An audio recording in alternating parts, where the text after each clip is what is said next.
Welcome to College Affordability, our introduction to EFC Plus, the new college funding solution. I'm pretty excited about the launch of our new calculator.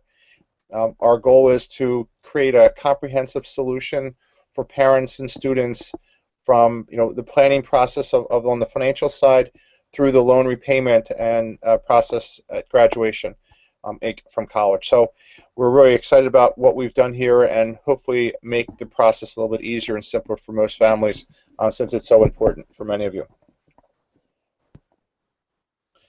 So from some of you may know me from the past, but our focus has always been on the outcome of the education. I think we often get wrapped up in the admissions part and trying to find the right major and things like that. But if you have an outcome projection of what your costs are going to be and what your child's income and quality of life will be at graduation or at 25, as I often talk to my clients about, and you can get the student to engage in that, I think that's the important part. The names and reputation in school is important, and in many cases you need to pay for that, but there's things you need to look at and have your child engaged in focusing on the outcome of the education. So what are we going to do today? One, we want to show you the innovation and how comprehensive the product is. It really is a unique solution in the sense that it does a full-year cash flow. All the information is in one place. It really is a client-focused system where most of the systems out there are advisor-based and it is web-based, but it allows the client to have a lot more flexibility, or the parent, and to be able to control and see the numbers that they're looking at and see the value. So again, we're doing all the complicated calculations, but you have to bring in also the subjectivity things as, is it the right size school? Is it have the right location? Does it offer the programs my child is interested in? And all those type of things. We do believe that there's quite differences and advantages that we have. As I said, we do the full-year cash flow. It actually will build your budget. So when you put in, example, I have $30,000 saved and I have $5,000 a year I can pay, it will show you based on how your financial aid picture will change. You have multiple children in school, how that will change over the 4 years, and the additional amount of resources you'll need based on the school's historical gifting policy and your actual policy once you move to the senior tool. So it really does give you a good comparison or outlook or plan for each school as you make your decision. So what was our goals? Our goals were a few points. One, we really wanted to simplify the process, show you what how the calculations can get done fairly easily. We also wanted to make it as a very number-oriented process when you really get into the details, and so we've tried to simplify it and put it in a graphical presentation format so you can better understand the different pieces that you'll need. How much is gift aid, what is your EFC, what's the additional amount of resources, and I think we've done that fairly well. We also hope that it will engage the student. It will involve the student or with the student and family. So if you have multiple children, or your EFC number is going to change.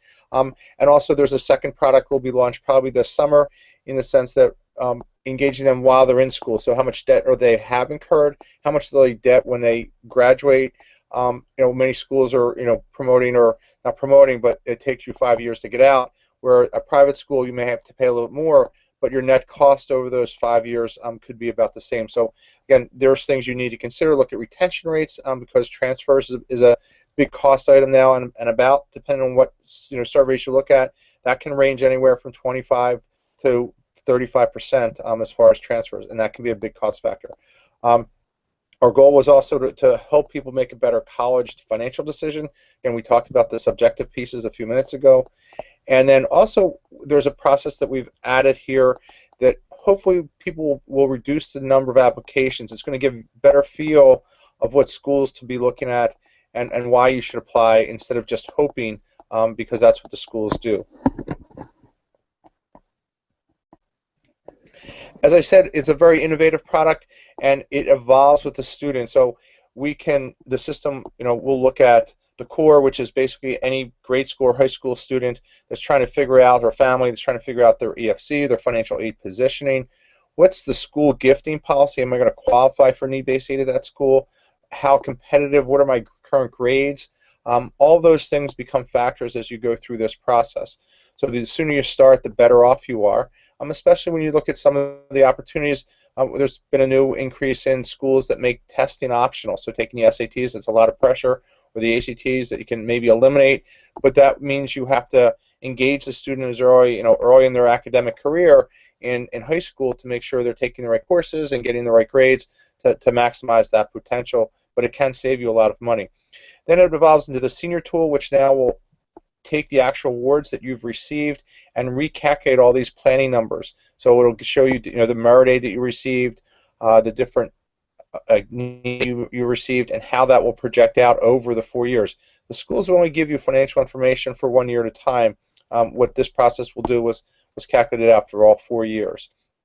And as I said, we'll have a new product that will come out probably this summer, and that will actually track the actual debt and projected debt for the student as they go through college, and also give them a personal P&L. So you'll put in actually an income number, and it'll show them the 8 different loan repayment options they may have in front of them, depending on how you finance the debt that's required to graduate.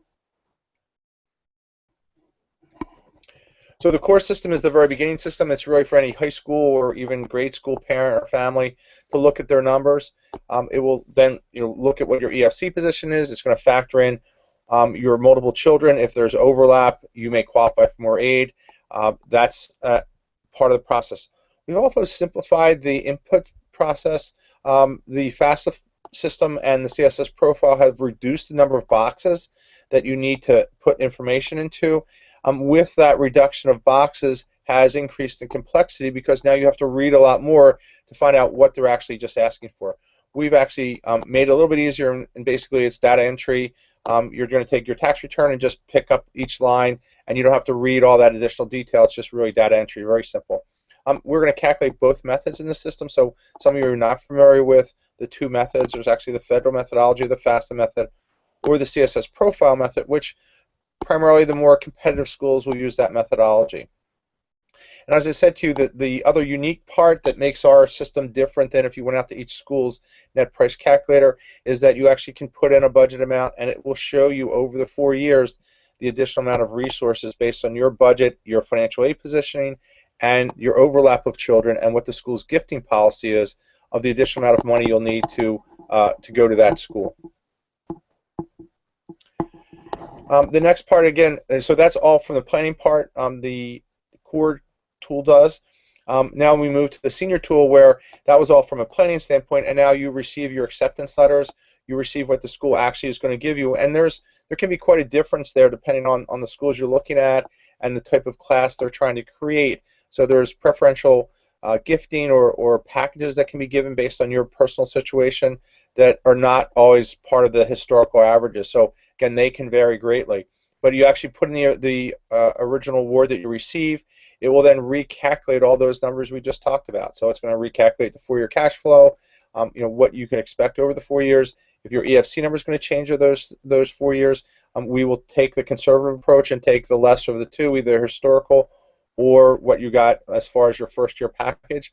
And this is also important when you have second children, where your first-year package may look very attractive, and you have an older child that's in school, that may not exist for all 4 years. So that's why we think it's very, very important to do the 4-year projection. And the other part that's part of the system is the graduation debt. So we actually show you the different debt you'll have by year, and then different options. So if I would take a Parent Plus loan, or am I going to take a private loan, or maybe I want to do a home equity loan, you can put in those numbers, and you can put in the rates. Now we will lock in the actual government rates for the Plus loans, but if you can get a better rate on some of those things, we'll actually calculate those numbers for you. So it can show you the total debt at graduation for the student by school. And then this is the tool that we said we're going to have in the summer.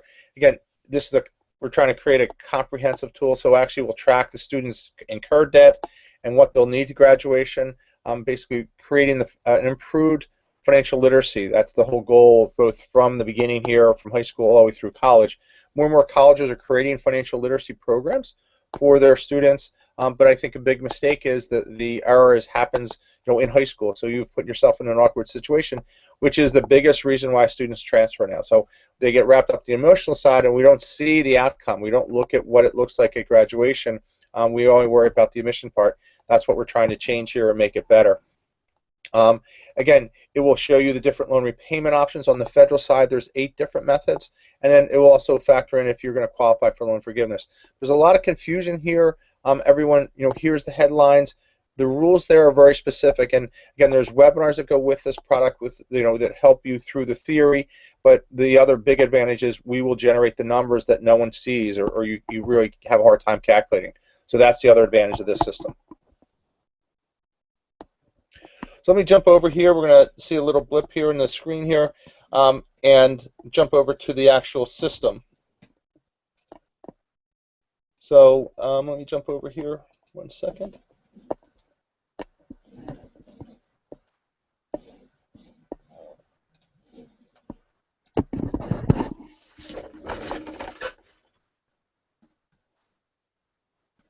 Sorry, I forgot to log in here today. So this is just logging into the system.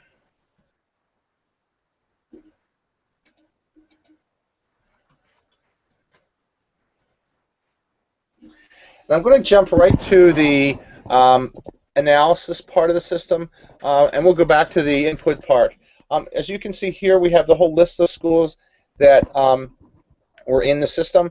So the difference here, because we've already added in the award letters, that's why there's not check marks. You can have up to 20 schools in the system. You can add and subtract them, but it will handle 20 at any given time. You can see here we have a mix of schools, but here we've created our list of schools.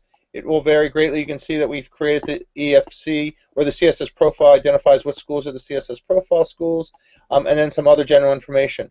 We also have a 2-page guidance counselor report for each school, so very similar to any of the other books out there, but it gives you a 2-page demographic information page for each school that you're considering. Okay, so that's an important part. And then I'm going to run up here and show you the EFC calculation. So we've already loaded all our information here. Here's the thing that we really tried. Again, as I said, it's a graphical presentation, but everyone thinks the EFC number is just one number. It's actually 4 separate calculations in that process, and we've done broken out those calculations. You need to understand the different components or quadrants of the calculation to create the proper financial strategy. So everyone says, oh, take all the money out of their kids' names. That's not necessarily true, because if the parent's income and asset EFC number is higher than the cost of attendance, actually moving the assets will have no impact on your financial aid positioning. Just some other things on the screen here. As you can see with the clicker here on the right-hand side, there's a help video for each screen that explains each of the analysis. As you can see, we've done both calculations on the EFC, so it gives you both calculations. The institutional methodology is an estimate, and that's because the schools can modify their process or numbers there. But then here's another part here that's important. This is, we put in the timeline, and what we're doing here is, one, showing you the overlap, and you'll see that in the EFC calculations as we go through the cash flow. So these are things that we're trying to show the parents that make sure they understand what's going on. All right. So we're going to go back to the college list, and here we are here. And then basically we're going to create, it's a hyperlink to the page here. There's actually 3 pages per school. So as you can see here, one, we've put in some summary information. This is the cost of attendance, the projected cost. This is before we get our actual award letter. The projected cost over the 4 years, and then our projected out-of-pocket cost for the 4 years. Some interesting information also is the things that a lot of people don't look at, which I think are more and more important. One would be graduation rates. So again, understanding the school. Some schools may have a bad 4-year graduation rate. That's because a lot of the programs have co-op programs or a 5-year program. You need to understand the school, so that can be misleading, but I think it's an important part to look at. You can see what the admissions and enrollment piece is, also what retention is. So that is, your risk of the child moving or leaving the school. And typically when a transfer happens, you're going to lose credits, which makes the total cost more expensive. Then what the school meets of need and how much is gift aid. So when you fill out your financial aid form, the way the game gets played, it's cost of attendance less your financial aid positioning equals what you qualify for need-based aid. all schools, only about 61 to 80 schools, depending on the year, will meet 100% of the need. In this case, they only meet about 67% of the number. Okay, and of that, only 64% will be gift aid. So as you can see here, now this is the new concept that we've added. That's pretty unique. This is actually how quite a few schools will look at your child. So when you go to your your tour of the school and you go to the admissions counselors, you'll have a presentation. Typically they'll tell you you need to apply and we have plenty of financial aid. That makes it very simple for the parent and student to be looking at those schools, but behind the scenes the schools really have quite a sophisticated process on who they're letting in. It's called enrollment management, and basically they're putting you on a grid on what your academic strengths are and other subjective things, and what financial risk you are, or how much need you have to come to this school. So everyone's familiar with the academic. I need certain SAT, GPA. Again, there's some subjective things that go in there. You could be the captain of a few teams. You could be done great community service. Your letters of recommendation were great. Can move you up and down that attractive or academic strength part of the scale. What doesn't move as much is your financial position. So that will change school to school, but here you can see the green part is the actual positive, where you're above the need or above the academic, where the blue dot is, and you don't need as much as the average package is. So for this school, we have the average financial aid package at this school is $8,000.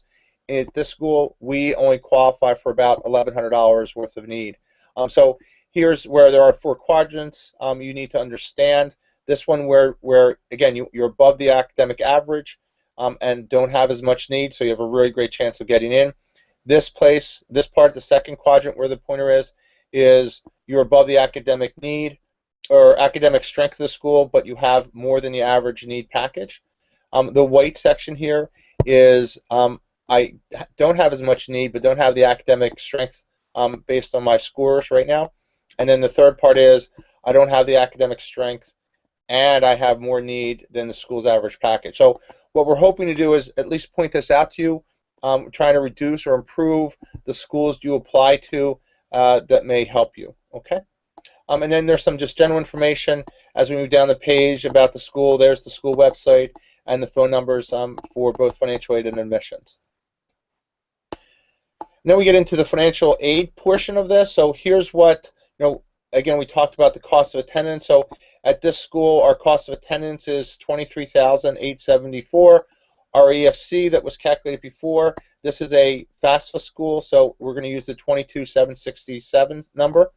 As we go through that, we have need of about $1,000, and because of how the program is set up, we're going to qualify by completing the FAFSA, the 5,500 in the system. There's your numbers of need met, okay? And then what our numbers come across. All right, so these are just some of the things here, and this graphically shows you where the money is going to be coming from in each of the cases. So you can see the green part here is what's called your financial gap. Because that school doesn't meet 100% of the need, you're going to have that issue. Now that's your financial package, what that's going to look like. But now it comes to what is going to be my out-of-pocket cost for this school. So in this case, this family has $15,000 in a college fund saved. That's this here. This is part of the input that you go through the process. And then you have $10,000 of contributions is what they think they can afford. So now we start looking at how the money is going to flow out based on the need above, and what we're going to get is free money. And as you can see, the red part is the additional amount of resources. So sophomore year, freshman year, we don't have to come up with any additional money, but sophomore year, we have to come up with $1,464 to complete. And now we start going out in outer years. Our EFC number, I forgot to point that out, but up above here, as you can see, our EFC number, because that second child comes into play, our EFC number gets split in half, and that means we're going to qualify for more aid. So that makes it much more attractive. But here, as we go through it, we're going to have to come up with $59.85 in the junior year, and then in senior year, $62.36. Again, this is all, we're starting to use our blue money. We've already used or exhausted the $15,000 as a saving part. But this gives you a feel of what the additional amount of resources that are going to be needed to attend this university or this college. Okay, so that's an important part. This can be split. Maybe you're going to save more money, or maybe a grandparent or someone can help, or maybe the student can find a summer job that can reduce that responsibility and extends maybe your funding. So this is what the parent has. Maybe you say, okay, in the cost of attendance, it includes books and their personal living expenses. So to go to the movies or whatever else that is, that is money maybe the student needs to come up with that will reduce some of the stress of this financial decision. And then we come to the last part here. This is now if we go to a worst case scenario, we're going to come up with, as you can see, I'm going to roll down here a little bit. Here's the prior additional resources. You can see these numbers that just came forward. This is a Stafford loan. The system assumes the Stafford loan will be taken every year. That's part of the process. We do that for a variety of reasons, but we feel that the student should have some bite in the game, and that this way it will engage them a little bit more financially in the process. Here's what the Stafford loan rate is right now, and then we move down to if we now have to borrow. These numbers are factored in already. If we had to borrow that money that we talked about, that was the red section, what we'd have as additional debt is about $161 at graduation, on top of the $282 the student would be legally responsible for.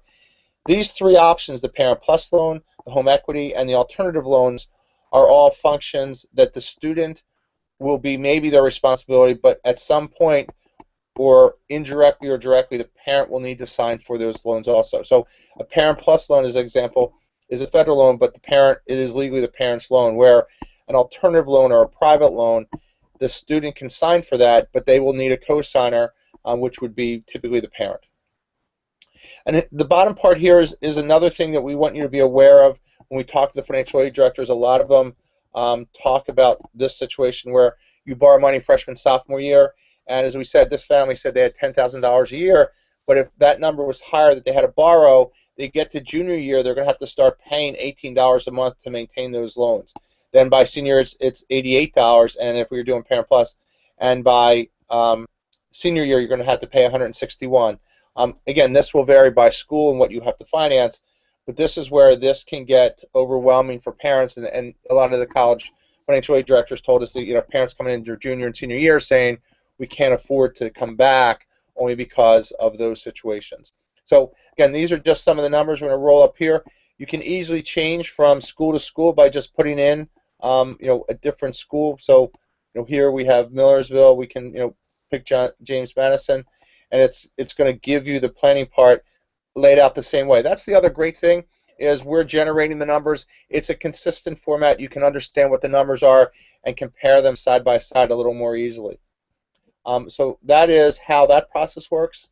We go back to the college list, and now we're going to go to what the senior tool looks like real quick. It's very, very similar. So in this case, you can see here where all the schools do not have numbers. The core system is a planning tool. It's helping you understand the system. Now we're in the senior tool where you've applied to those schools. Now we're waiting to get the award letters. And what you can see is here at this column here, when we have an award letter, we've received it, we've input the numbers, and now we can compare them. There's a few things you need to look on this screen. One is we have the cost of attendance, and then we have the net projected cost. So here you can see University of Millersville versus University of Pennsylvania. Okay, two very different schools. One's a small state school, the other one is an Ivy. But here's where, by looking at the numbers and doing the 4 years based on the school's historical averages and what you received on an actual basis, we calculate that what your net cost is going to be. So if you're now looking at this, you can go to University of Pennsylvania for an additional approximately approximately $24,000 more over the 4 years. So from a value standpoint, that may be really well worth it. When you look at graduation rates and retention rates, everyone looks at the sticker price. If you now look at the net price, this may become a much better tool to really compare. Penn may offer better programs from a reputation standpoint. It is perceived as a better school. But again, your child has to feel comfortable with those things.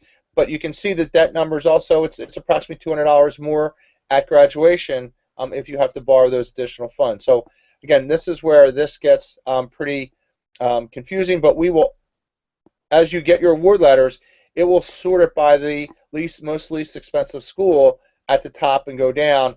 But again, there's other parts of this discussion that you need to be aware of. As you can see here, the screens change a little bit, but it's basically the same screen. One, you have to build up what it would look like originally when you log into the system is here's last year's cost. Some of the schools do not provide this, all of these on your financial award letters, but here we're putting in the new cost of attendance for the upcoming year, and then you basically load in. So this child received a $1,000 outside private scholarship. It's non-recurring, so it's only a one-year scholarship. As you come down the screen, they received the subsidized loan, an unsubsidized loan. So you would really just key these things in, and the system will generate an update. So you may have to contact the school to get clarity. Is it a need-based scholarship or a merit-based scholarship? That's all important. But now once you've updated the system, now we start going back to the original process. As you can see here, this is what the school came through. And now we're going to come through, and from a planning or actual standpoint, this is what your award really looks like. So you did have the $1,000 gift money that first year. So your EFC number is a little bit less. This is where we're recalculating the numbers. As you can see here, our numbers went down. We got to, I think our first year number was at 2,300. Now it's only 1,735 because of how the money rolled out from the private scholarship the year before and inflation and things like that. So here's where, again, we're trying to project what your true out-of-pocket's going to be and how do I pay for the school over the 4 years. And then, again, same format. As you can see, we're as we used in the first screen in the core system. So you get accustomed to the system. When you go through the award letter process, often the schools have very different award letters. So another major advantage of this system is it's in a consistent format. You compare schools apples to apples, side by side, and also looking at the other things, looking, as you saw, an elite school, even though it's listed at $65,000 a year or $63,000 a year, is only $24,000 over the 4 years more than that state school. So not looking just at the sticker price, looking at the cost over the 4 years. Again, that's a function of the family. You're seeing the family as it changes and what school becomes more cost effective as you go through this. So that's the way the system is laid out. And I just want to stop over and now look at one or two things. Let me just look at, are there any questions here to look at who's online? One question is, can you just re-explain the matrix? So let's go back and look at that real quick. So the matrix here, we're going to go to this school here, we'll go to Millersville. The matrix is very new, and especially for both seasoned and professional college planners.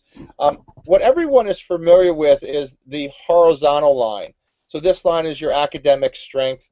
It is unweighted, so that is one problem. The schools will look at weighted numbers sometimes. Your quality of courses you've taken, AP versus first track versus honors, what you received in those courses, things like that. The strength of the actual school. Other things are factored in the actual decision, but everyone's familiar with basically the average SAT GPA. What people are not familiar with is on the x-axis, this number here.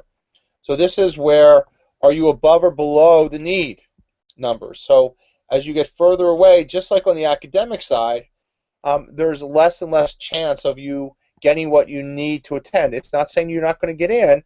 Some of the things the schools will do will allow a student in who maybe has the academic strength or is right on the bubble there. That they could go to that school, but their need is, say, all the way here, the right-hand side, and maybe they need $19,000 to attend, and the school comes back with a package of $10,000. So there's a significant gap there that maybe that financially will not work for you. Again, you really need to look at this over the 4-year period. As I said, transferring students, it is becoming a bigger issue, and a big reason for that is the lack of financial knowledge on the original decision. What happens if you work on your emotions and go to the school and hope you can pay for it? When you now transfer, in most cases, you're going to lose credits, which now makes that whole decision more expensive.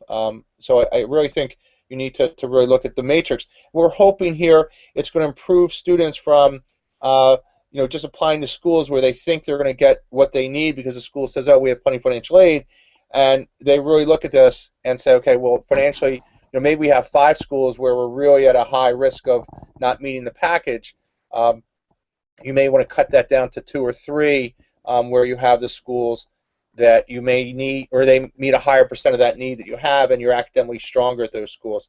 That will improve or reduce the number of schools you're applying to, both from a cost standpoint and also a managing the process standpoint. All right, so let's go up, and I just want to show you the data input. The data input is pretty user-friendly, but we can see here we've tried to make that much better, and people get overwhelmed with this process as they go through it. The system does have a FAFSA and profile answer key. When you come into the system the first time, it would probably take most people about, depending on our test groups, they've averaged between about 25 minutes to about 45 minutes to do this. But if you're only going to have to do this once, unlike if you went to each school's net price calculator, you have to enter all the same information. And again, the quality of those net price calculators will vary greatly by school, and the formats and answers will vary by school. The green check marks means we've completed, so this has all been completed, but if you hadn't done this the first time, those check marks would not exist. A few things here also on the security basis. We don't carry any personal information, so here we could put in the name. We don't have to put in the student's name, we just know who it is. We don't put in your actual birthday. We don't have mailing addresses, street names, we don't have phone numbers. None of that information is here. We don't carry social security numbers. We do have the month and year. We do have your state, and we do have your zip code. The state and zip code we need for the calculations. And that is across the board, all family members. So here we put in the academic profile of the student. You can pick ACT, SATs in your numbers. All right, so this is where we get the matrix. And we have some other things there on the private scholarships we're hoping to do down the road.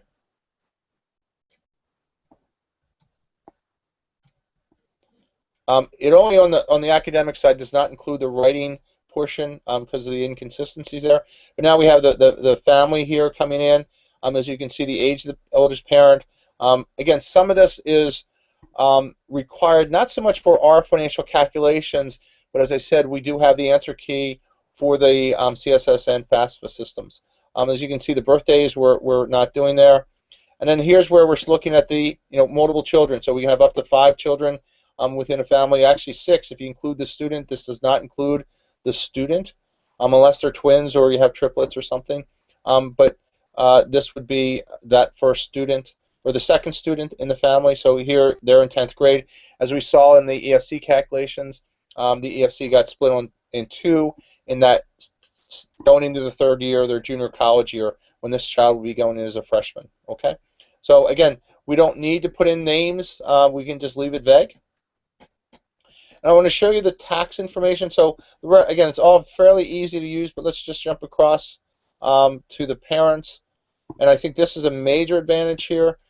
What we've done here is just brought in the tax form. So I'm going to go over to the student one so I don't mess this up. What we've done here is you just pick the tax form that your child is used or you are using. So in this case here, oops, I'm sorry.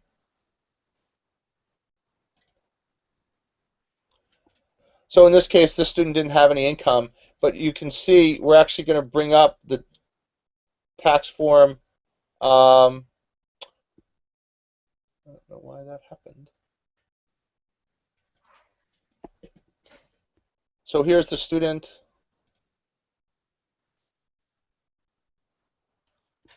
And you can see the different forms drop down here. So this, depending on what form the student is required to fill out, and the same thing is with the parent. And then the only other thing that's kind of different, we kind of organized it so it's just asking for the federal information and try to keep it simple. The last piece of the system will ask for the CSS profile information.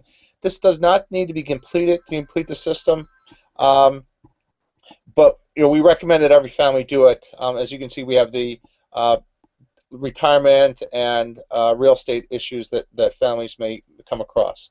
And then what happens is you then calculate the system here, and then you come back. Oh, let's go back and look at the college list. I'm sorry. Also,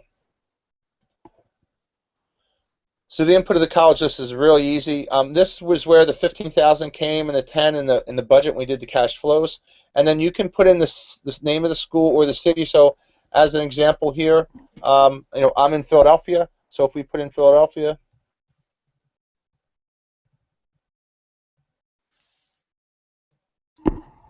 There's our list of schools in Philadelphia.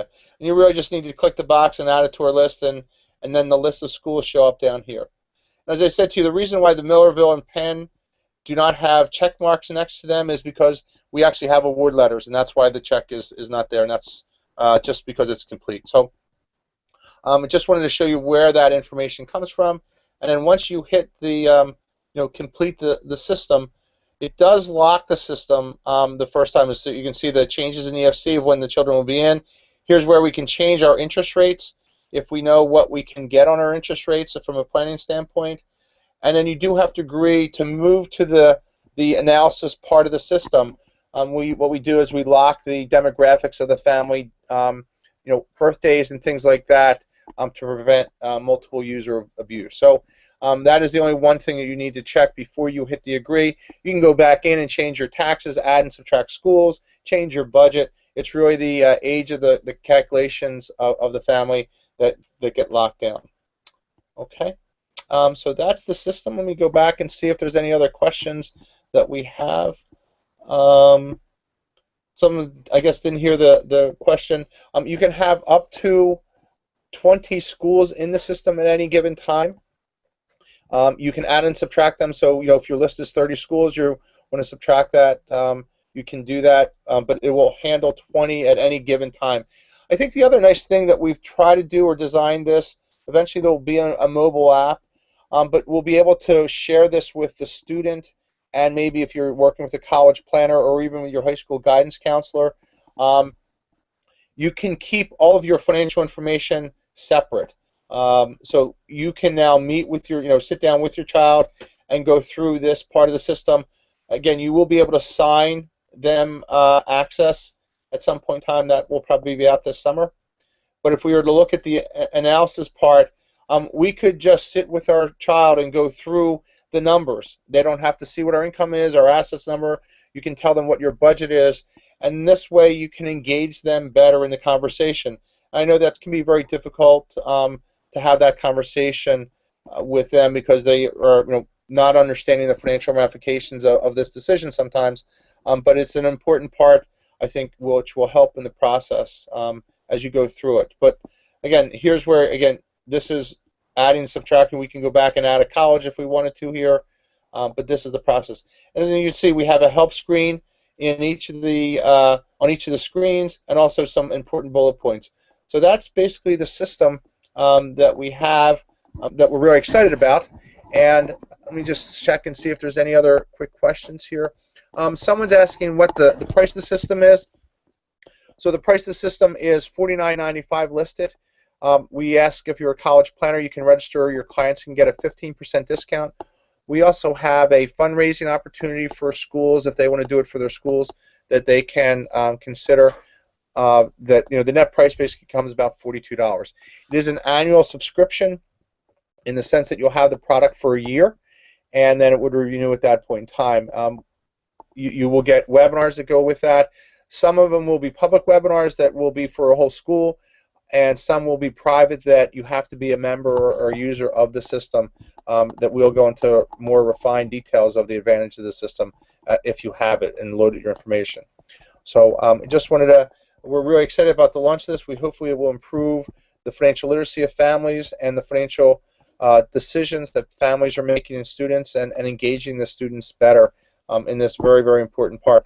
We see a lot of the issues that happen with families since we do also the student loan repayment side, and we've tried to incorporate that into this process. As you saw, you see the student loan repayment, and having those discussions with the student, I think, is really, really important. So you can see the outcome of the education and what is actually going to cost you school by school. At this point, there's no other further questions that I see on the bulletin board. Hopefully they answered all the questions, and I do appreciate it. Also, just one other quick thing. The website EFC Plus is we're rebuilding that up. We will have actually close to 30 to 50 videos within the next few weeks that will be a great resource for families to go out and visit and use, and that's all free. And then we have a series of webinars that are also free. We have award letters coming up, webinars, and we also have an SAT one coming up this Saturday on March 26th with Jed Appleroth describing the changes that are going on with the SATs and standardized testing in general. So again, thank you so much for attending today, and if you have any more questions, please give me a call. Have a great day, and have a good weekend. Bye.